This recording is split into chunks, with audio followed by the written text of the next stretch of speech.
Assalamualaikum warahmatullahi wabarakatuh. Kami dari kelompok 2 mata kuliah Struktur Data dan Algoritma. Pada kesempatan kali ini kami akan memaparkan materi graf berarah dan berbobot. Nah, tanpa terlalu lama berbasa-basi, kita langsung saja ke materinya. Pengertian graf berarah dan berbobot adalah jenis graf yang terdiri dari simpul-simpul atau node yang terhubung oleh busur-busur atau edge dengan arah tertentu dan memiliki bobot atau nilai tertentu pada setiap busur. Graf semacam ini sering digunakan untuk merepresentasikan jaringan komunikasi, transportasi, atau interaksi antara entitas-entitas yang terhubung. Lalu, apa sih perbedaan graf?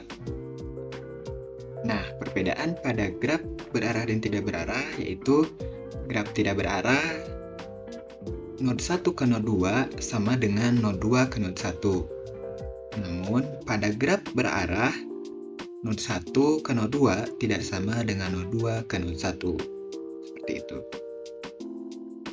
Pengertian algoritma Dijkstra.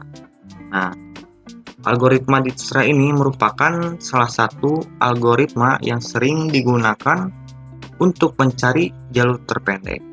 Dalam graf berarah dan berbobot, algoritma ini menggunakan pendekatan greedy atau yang disebut serakah untuk mencari jalur terpendek dari satu simpul awal ke simpul-simpul lainnya dalam graf. Lalu selanjutnya, langkah-langkah algoritma Dijkstra. Yang pertama, ada inisialisasi. Nah, inisialisasi ini menentukan simpul awal, setel jarak dari simpul awal ke lainnya. Sebagai infinity dan simpul awal 0, jarak akan diperbarui saat algoritma berjalan. Lalu yang kedua, ada tentukan simpul yang belum dikunjungi dengan jarak terpendek. Nah, simpul ini mulai dari simpul awal dan cari simpul dengan jarak terpendek yang belum dikunjungi pada langkah pertama. Simpul awal akan dipilih. Lalu yang ketiga, perbarui jarak. Perbarui jarak ini untuk setiap tetangga yang terhubung dengan simpul saat ini, perbarui jarak terpendek dari simpul awal ke tetangga tersebut. Jarak baru dihitung dengan menambahkan bobot busur yang menghubungkan simpul saat ini dengan tetangga tersebut. Jika jarak baru lebih kecil dari jarak sebelumnya, perbarui jarak terpendek ke tetangga tersebut. Lalu selanjutnya, yang keempat, tanda simpul saat ini sebagai kunjungi. Nah, tandai simpul saat ini sebagai kunjungi ini telah memperbarui jarak ke semua tetangga yang terhubung tanda simpul saat ini. Tanda ini memastikan bahwa simpul tersebut tidak akan dipilih lagi sebagai simpul dengan jarak terpendek. Lalu selanjutnya ada ulangi langkah 2 sampai 4. Nah, langkah 2 sampai 4 ini, ulangi langkah-langkah 2 hingga 4 untuk semua simpul yang belum dikunjungi.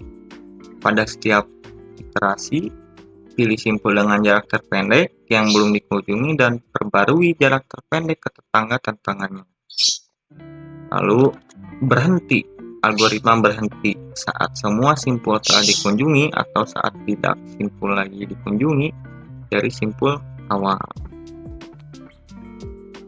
Nah, setelah algoritma Dijkstra selesai, jarak terpendek dari simpul awal ke semua simpul lainnya akan tercatat.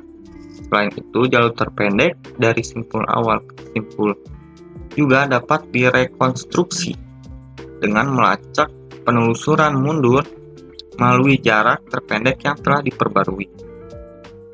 Agar lebih mudah dalam memahaminya, simaklah contoh kasus berikut. Yaitu seorang salesman akan berkunjung dari kota A ke setiap kota lainnya,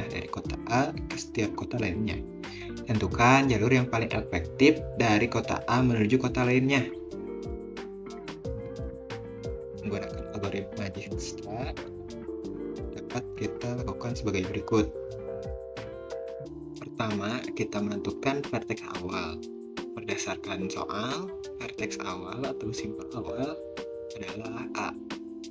Lalu, berikan nilai untuk jarak terpendeknya. A dikasih jarak terpendek 0, sedangkan untuk vertex lainnya kita beri nilai infinity. Infinity ini merepresentasikan bahwa simpul-simpul tersebut belum dilewati. Berdasarkan ilustrasi, kita dapat menentukan jarak terpendek dari simpul B dan C, yaitu berturut-turut 7 dan 3.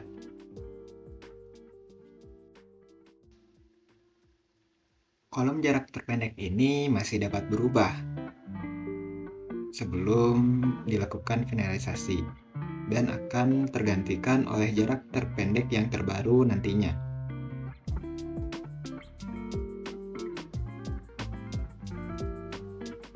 Nah, dapat kita lihat simpul B mengalami perubahan pada kolom jarak terpendeknya, sebab simpul B lebih pendek jika melewati simpul AC, yang mana 3 tambah 1, yaitu 4. Begitu pula dengan simpul-simpul lainnya. Nah, hal serupa terjadi pada simpul E, yang sebelumnya memiliki jarak terpendek 13, yaitu melalui simpul AB, lalu E, yang mana 7 tambah 6, sekarang menjadi 9, yaitu melalui simpul ACDE. 3 tambah 2 tambah 4 menjadi 9.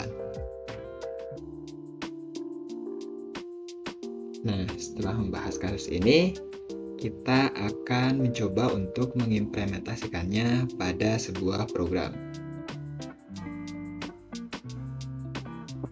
Ya teman-teman, setelah yang dijelaskan dari teman kami Zidan dan Hasan, di sini saya Faisal dengan Rofi akan menjelaskan di codingannya. Ya, langsung saja. Untuk pertama, kita deklarasi variabelnya terlebih dahulu. Variabelnya ada in awal, akhir, infinite, not, mulai, minimal, m, min bobot, update. Nah, untuk infinite kita set ke 99, karena infinite ini nanti fungsinya untuk membatasi si graf tersebut, misal dari vertex 1 ke 5 misal tidak ada jalurnya, maka itu dianggapnya sebagai infinite. Lalu endNode itu untuk memasukkan jumlah vertexnya sesuai user. Nah, si endNode ini kenapa di-incrementkan? Karena si f tersebut arraynya kan dimulainya dari 0. Nah, kita akan di-incrementkan jadi agar mulainya dari 1. Lalu kita membuat matriks 2x2, yaitu bobot dan endNode. Lalu di sini juga ada jenis seperti temporary, pet, previous, dan visited. Nah, visitednya kenapa kita set menjadi 0? Karena belum dikunjungi menjadi awalan. Lalu yang kedua di sini ada caranya inisialisasi bobot awal. Nah, untuk si nilai temporary, previous, dan petnya kita set terlebih dahulu menggunakan perulangan. Si temporary-nya di set ke infinite terlebih dahulu, lalu previous-nya di-1kan dan petnya 0. Setelah itu, lakukan lagi perulangan untuk memasukkannya ke dalam si array matriksnya. Lalu yang ketiganya, kita melakukan nested loop yang diminta untuk dari si usernya memasukkan bobot dari vertex. Misalkan vertex 1 ke 3 bobotnya usernya berapa, misalkan 3 gitu, dan seterusnya. Nah, setelah diinputkan sampai habis hingga matriks 4 ke 5, lalu langkah keempatnya inputkan vertex awal dan akhirnya. Si user bisa memilih nih, misalkan jalurnya dari vertex 2 mau ke vertex 3 misalkan, atau vertex 1 ke vertex 5. Begitu fungsinya. Lalu yang kelimanya, algoritma Dijkstra akan dijelaskan oleh teman saya, Rofi. Nah, kita masuk ke algoritma Dijkstra-nya ya. Pertama-tama di algoritma Dijkstra-nya ini kita menginisialisasi variabel mulai dengan nilai awal. Nah, lalu mengubah status vertex awal menjadi visited dengan mengaturnya menjadi visited mulai sama dengan 1. Nah, lalu mengatur jarak sementara dari vertex awal menjadi 0. Nah, setelah kita set 3 ini, kita melakukan perulangan menggunakan while. Kita melakukan perulangan hingga vertex yang terakhir itu dikunjungi. Nah, di dalam perulangan while ini, kita menginisialisasi minimal dengan infinity dan m dengan 0. Lalu kita melakukan perulangan lagi untuk setiap vertex yang ada. Nah, di dalam perulangan ini kita menghitung jarak terbaru, menghitung update-nya dari vertex awal ke vertex tersebut melalui vertex saat ini, itu vertex mulai. Nah, lalu ada dua kondisi. Yang pertama, jika jarak terbaru lebih kecil dari jarak sementara dan vertex tersebut belum dikunjungi, maka perbarui jarak sementara dan vertex sebelumnya ke vertex tersebut. Nah, ketika nilai update-nya itu lebih kecil dari jarak yang sementara yang udah kita masukkan dan vertex tersebut belum dikunjungi, maka kita set di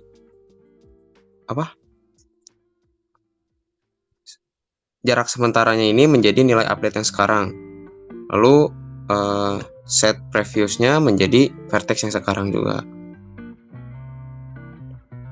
Nah, lalu kondisi yang kedua, jika minimalnya lebih besar dari jarak sementara dan vertex tersebut belum dikunjungi, maka minimalnya menjadi jarak sementara dan m sama dengan i. Nah, lalu kita di sini set lagi kalau mulainya itu sekarang m di vertex sekarang. Nah, lalu kita set kalau vertex yang sekarang itu sudah dikunjungi dengan caranya itu visited mulai dengan 1, karena mulainya kita tadi udah set jadi m kan ya. Nah, terus aja perulangan sampai kita menemukan jarak terpendek dari awal sampai ke akhir. Nah, lalu yang keenamnya itu kita menghitung jalur terpendeknya. Nah, pertama-tama kita menghitung bobot terpendeknya, minimal bobotnya dari vertex awal ke vertex akhir dengan mengambil nilai temperatur akhir, temporari akhir. Nah, kita set mulainya menjadi akhir dan kita menginisialisasi variabel j dengan 0. Nah, lalu kita lakukan perulangan hingga mencapai vertex awal. Lalu memperbarui vertex saat ini dengan vertex sebelumnya. Kita lalu j-nya kita incrementkan. Nah, yang terakhir ini untuk menampilkan jalur terpendek dan menampilkan bobot terkecilnya. Nah, di sini juga ada perulangan untuk mencetak jalur vertex yang sudah kita lewati dan juga untuk menampilkan bobot yang paling kecil. Nah, mungkin di sini kita akan coba running ya, sekaligus ilustrasi dari algoritma Dijkstra-nya.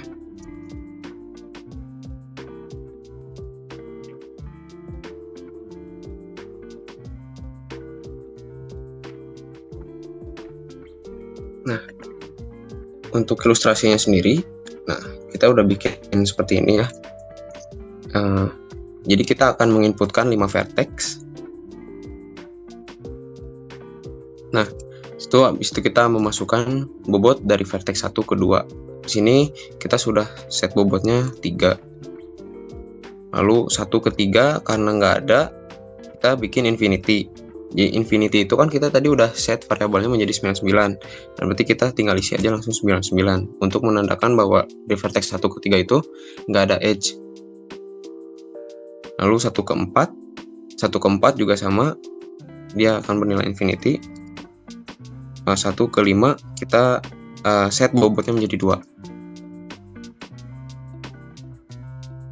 Nah, sekarang kita memasukkan bobot dari vertex 2 ke 3. Tuh, kita set menjadi 1 bobotnya. Lalu 2 ke 4 kita set menjadi 4. Dan 2 ke 5 dia tidak ada edge-nya, maka kita akan set menjadi infinity.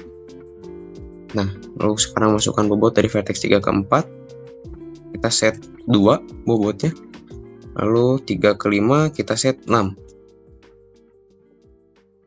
Nah, yang terakhir kita set bobot dari vertex 4 ke vertex 5. Itu 5.